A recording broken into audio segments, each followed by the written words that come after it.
పొలిమేరలో ఒక పెద్ద మర్రి చెట్టు ఉండేది.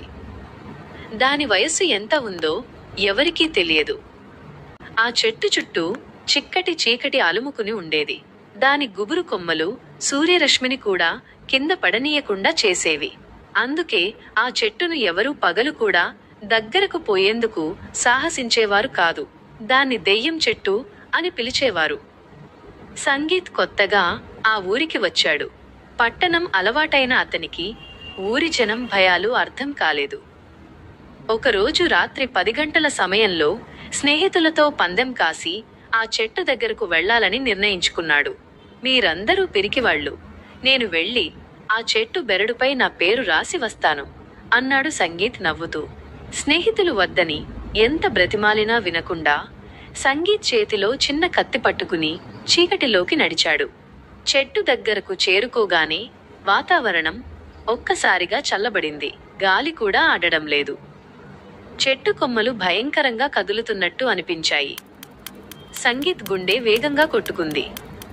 భయాన్ని దాచుకుని త్వరగా పని పూర్తి చేయాలనుకున్నాడు. చెట్టు బెరడుపై తన పేరు సంగీత్ అని చెక్కడం మొదలుపెట్టాడు.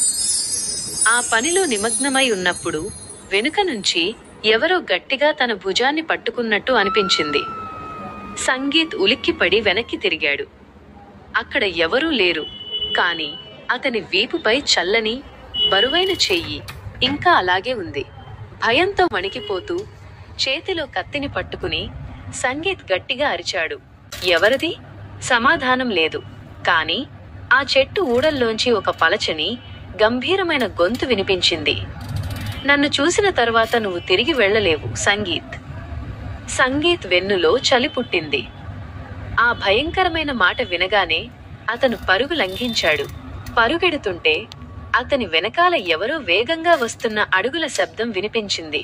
చివరికి దెయ్యం చెట్టు పరిధిని దాటి ఊరి దీపాల వెలుగులోకి రాగానే సంగీత్ వెనక్కి తిరిగి చూశాడు. అక్కడ ఎవరూ లేరు. ఊపిరి పీల్చుకున్నాడు. కాని అతని ఒళ్లంతా చెమటతో తడిసిపోయింది. పందెంలో ఓడిపోయినా ప్రాణాలతో బయటపడ్డానని ఊపిరి పీల్చుకుని ఇంటికి చేరుకున్నాడు. ఆ రాత్రి నిద్రలో కూడా అతనికి ఆ చెట్టు గొంతు వినిపిస్తూనే ఉంది. మరుసటి రోజు ఉదయం సంగీత్ స్నేహితులు అతని ఇంటికి వచ్చారు. తలుపు తట్టినా తీయకపోవడంతో బలవంతంగా లోపలికి వెళ్లారు. సంగీత్ గది ఖాళీగా ఉంది. వారు ఆందోళనగా అతన్ని వెతకడం మొదలుపెట్టారు. చివరికి